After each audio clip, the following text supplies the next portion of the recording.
The space age began April 12, 1961, when Soviet Major Yuri A. Gagarin first orbited the Earth in his Vostok 1 spacecraft. He was promoted to colonel whilst mid-orbit on his 108-minute journey that took him to an altitude of 327 kilometers.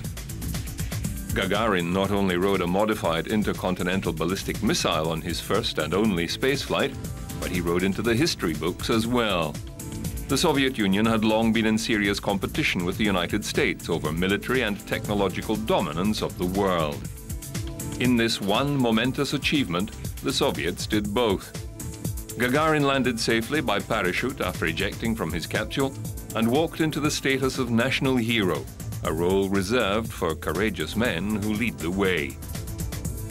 The US panicked and quickly fired off two manned suborbital flights. Shepard and Grissom, however, were overshadowed by a second Soviet flight with the first orbital flight of John Glenn. Since 1962, many people have had the privilege of flying into space, but they have always been delivered there by either the Russians or the Americans. No other nation was willing to place a man into orbit or technically capable of doing so. The sheer financial cost alone to establish a space industry is prohibitive. Though many nations frequently launch their own satellites and probes, it's another level again to haul a human into space, which requires life support systems, re-entry craft, much heavier launch vehicles, and so on. But in 2003, after over 40 years, one nation decided to join the independent spacefaring club.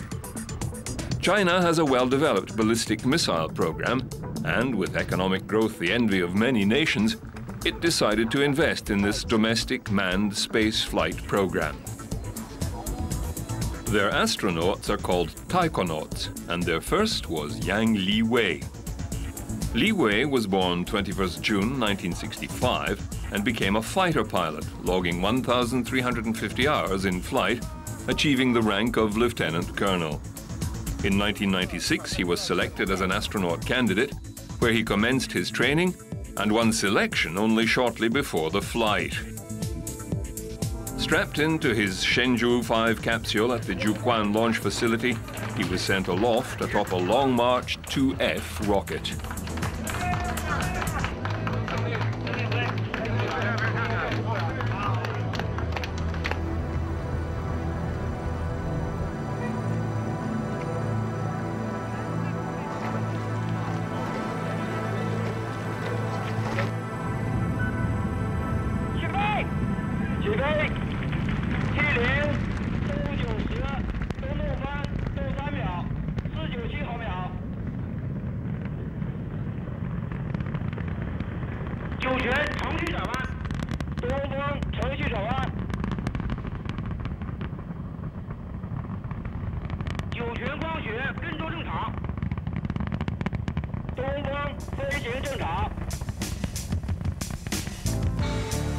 The Long March 2F rocket has minor changes and safety improvements over the Long March 2E model, the Chinese satellite launch system from which it is taken. Standing 62 meters high and with a diameter of 3.35 meters, it's a two-stage rocket and first flew November 1999. It has a 7-for-7 success rate to date. Yang reported unusual vibrations shortly after takeoff, describing the flight as very uncomfortable.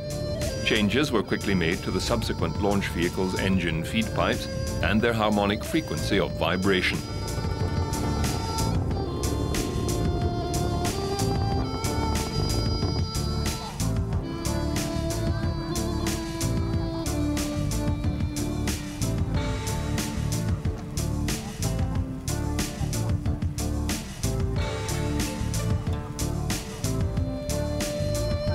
The Chinese public were glued to their TV sets or watched in public where large video screens were available.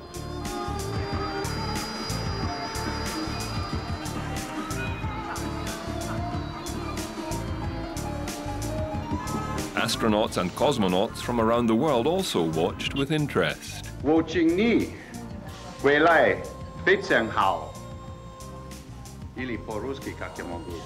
我今年一路好。I think it's a tremendous indication that human history is moving forward. And I do believe other nations will take note of what China has started to accomplish today. It's very significant for the world. This first manned flight lasted 21 hours, 22 minutes and made 14 orbits of the Earth. In that time, Yang made regular updates as to his well-being and spoke to his wife and son. He also ate a meal of Kung Pao chicken, rice and tea.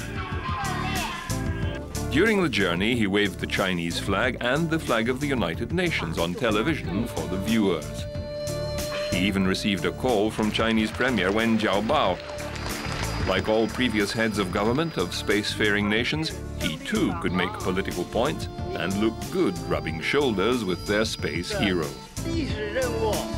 The flight concluded and the descent capsule separated from the orbiting components of the Shenzhou spacecraft, which remained in orbit and descended for a parachute landing in Inner Mongolia, just kilometers from his planned touchdown point. The retrieval team reached him within a short time and dragged him from the capsule. Looking somewhat bewildered, he was held aloft, smothered with flowers, and manhandled about. They're at the top table of technology and the sort of technological capabilities of nations as a result of doing this. I mean, it's certainly a sort of historic event, and the national pride really, I think, is the key reason they're actually doing it. Like his counterparts before him, Gagarin and Glenn, Yang Liwei is a national hero in name and deed, the public cheering him all the way to the podium, and in China, that's a lot of cheering.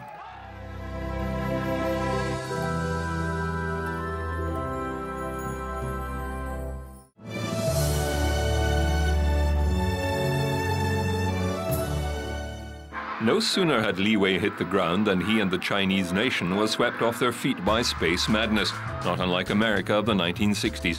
And true to nature, the commercial potential was jumped upon by many businesses. Well, China, I think, is just awakening to the promise of space. With the Chinese human space program, with the maturity of the Chinese aerospace program, then I think the consumer population, the mass market, has begun to wake up, and space is something that they can really experience. And obviously it's a global phenomenon, but China's a very important nation for us to be working with. The Chinese, like their American counterparts, will soon be able to come one step closer to connecting with outer space.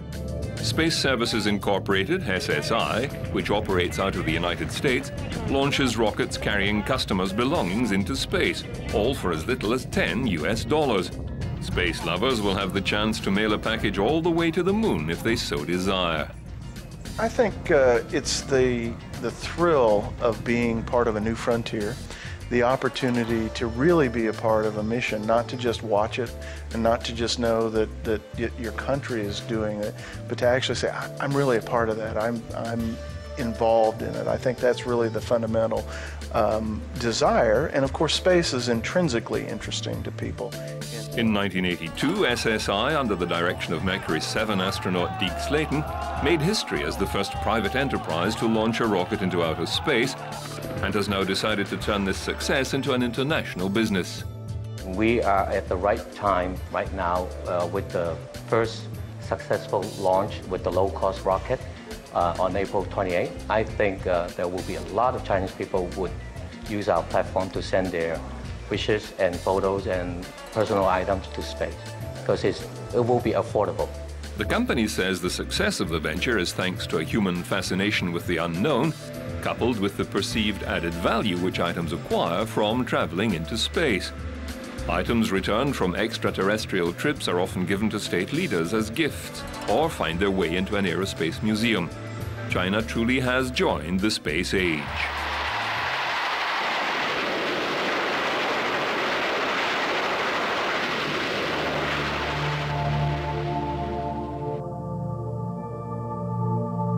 The next stage of spaceworthiness is the multiple man launch and an EVA or spacewalk. Here, the Soviet Union pioneered ahead of the Americans the multi-man capsule, and cosmonaut Alexei Leonov, who on 18th March 1965 became the first human to walk in space. 5, 4, 3, 2, 1, 0.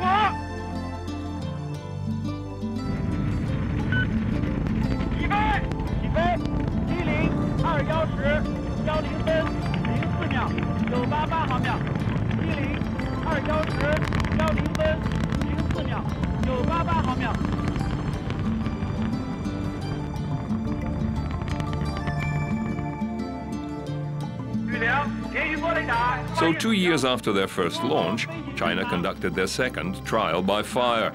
Shenzhou 6 was launched October 12, 2005. 2 astronauts this time, Fei Junlong and Nie Haisheng. They remained in orbit for 5 days, completing 75 orbits. Their mission was a complete success, 2 for 2. The third Chinese manned flight, Hsinchu 7, occurred 25th September 2008. This time 3 occupants, Zhai Zhigang, Liu Boming and Jing Haipeng.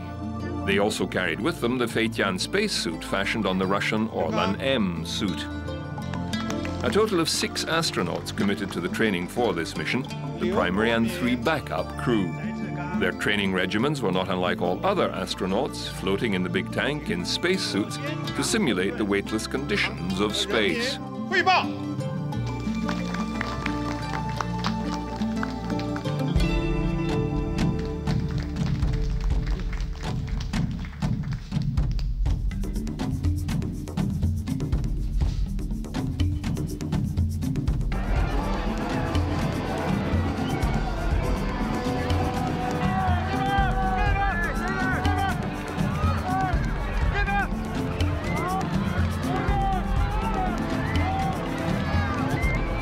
On 27 September 2008, they achieved the third and final stage of a spacefaring nation, the EVA.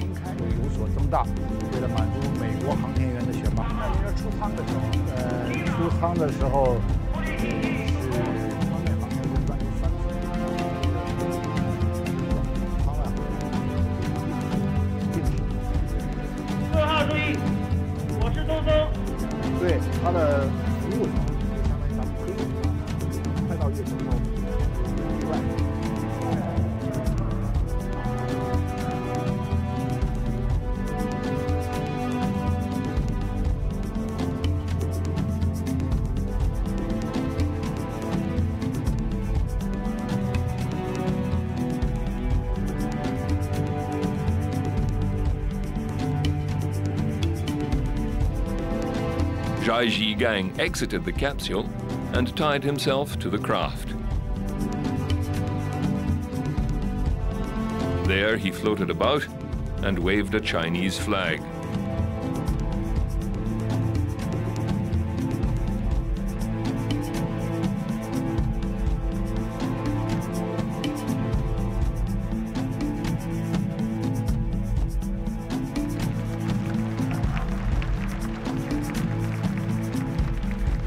The Shenzhou spacecraft closely resembles the Russian Soyuz, except it is much larger. It also features a powered autonomous orbital module that can remain in orbit even after the manned descent module has departed. But like Soyuz, Shenzhou has 3 main components or modules: the forward or orbital module, the central re-entry capsule, and the aft service module. This design allows for more living space than the US-designed spacecraft.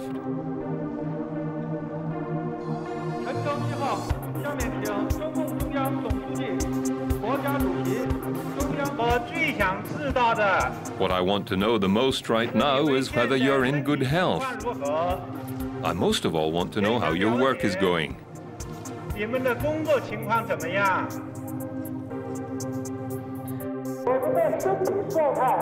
We are in very good health.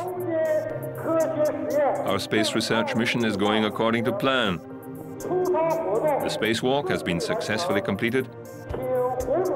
There's no need for President Hu and the people to worry. Indeed, there was little to worry about. The third manned mission was a complete success, 3 for 3, and bigger plans ahead.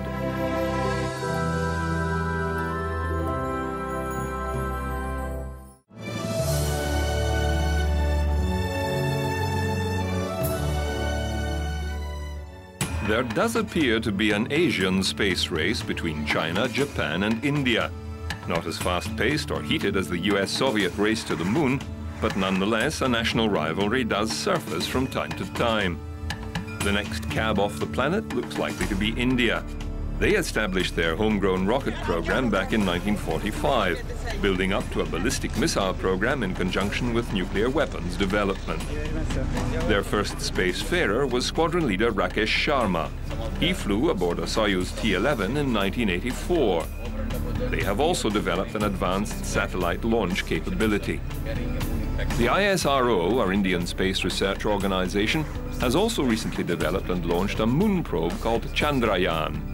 The remote sensing lunar satellite weighed 1,380 kilograms at launch and carried high-resolution cameras for visible light, near-infrared, and soft and hard X-ray frequencies. It was mated to a polar satellite launch vehicle C-11. It's a four-stage solid and alternate-stage liquid-fueled rocket, the first solid rocket stage being the largest solid booster in the world and weighs 138 tons. The lift capability of this vehicle is sufficient for placing satellites directly into either Earth geosynchronous or polar orbit or a sun synchronous orbit, a launch capability only most recently available commercially from the Russians. A C-11 launch vehicle recently lifted 10 satellites into orbit in one go with an 80% success rate. It is a very useful low-cost launch vehicle. The Chandrayaan probe and impactor were launched 22nd October 2008 from the Satish Dhawan Space Center, about 80 kilometers north of Chennai. Yes, the vehicle has lifted. Vehicle has lifted off. Rocket उड़ान शुरू हुई. Ignition sequence start and lift off. Motor भी जलाई गई है.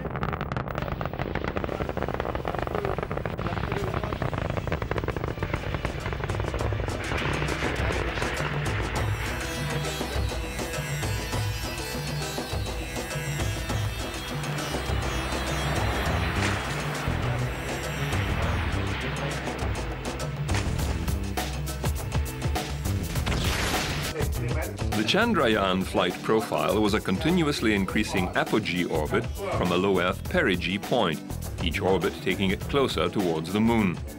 Eventually, the moon's gravity captured the satellite, and it swung around under the lunar gravity and was captured into a lunar orbit. The probe was successfully orbiting the moon 8th November 2008.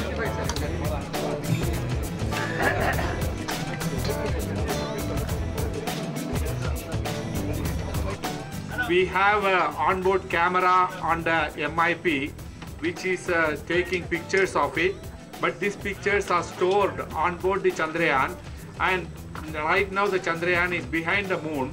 It will come out of the shadow after about an hour, and then we will be able to collect this data, analyze and bring out the pictures. Also on this occasion, I would like to announce that our terrain mapping camera on board the Chandrayaan has been switched on, and beautiful images of the lunar surface to a resolution of something like 5 meters has been received. And they have 3 cameras which are looking at plus minus 25 degrees and nadir. With that, we will be able to reconstruct the stereo image of the lunar surface. The operation of a very vital instrument also has been proven today. The probe carries 5 Indian scientific packages and an additional 6 from other countries, including NASA, ESA, and the Bulgarian Aerospace Agency. Thank you very much. Sky majestically. Everything is good. The Moon Impact probe detached from the main orbiter 14th November 2008 and made its way towards the lunar surface, the lander impacting in the southern polar region near the crater Shackleton. India is only the 4th country to place its flag on the lunar surface, and their plans to place Indian bootprints on the surface are well known. Although there are many corporations and companies jostling to launch their own space vehicles with paying customers aboard, there are really only 2 or 3 with the capability to succeed. The ease with which a commercial venture may collapse is high. Only populous nations have so far been willing to bear the brunt of the phenomenal costs. So the wager that the next manned flight to the moon will be a non-state establishment is fairly high indeed. Thank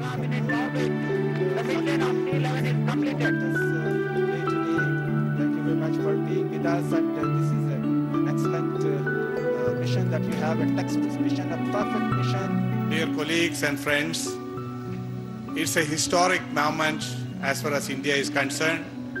We have started our journey to the moon. In recent times, ESA have demonstrated their Jules Verne unmanned autonomous docking capability with the International Space Station. They too have developed several manned spacecraft designs over the years, including Hermes. ESA have also designed the Clipper, a small space plane developed within the Russian Space Agency and a possible replacement for the Soyuz spacecraft. Like the US Space Shuttle, the Clipper would utilize a lifting body type design to glide back to Earth under its own control. However, the US will soon be retiring the shuttle fleet and replacing it with a throwback design similar to Apollo. It may be a warning to ESA that the advanced design spacecraft seem to have an unacceptably high failure rate. Japan, the third in the Asian space race, has had a keen eye on the Moon and Mars for quite some time, having access to manned flights via the shuttle fleet. They have been slow in developing their own manned capability, though they have done well with their robotic probes. In reality, any one of these nations could commit to a manned program and be well ahead of the game. It is certain that the next nation into space and further afield, perhaps even the moon, will not have an American accent. Imagine Armstrong's famous words without the twang. 这是一个人迈的一小步，但是是人类文明的一大步。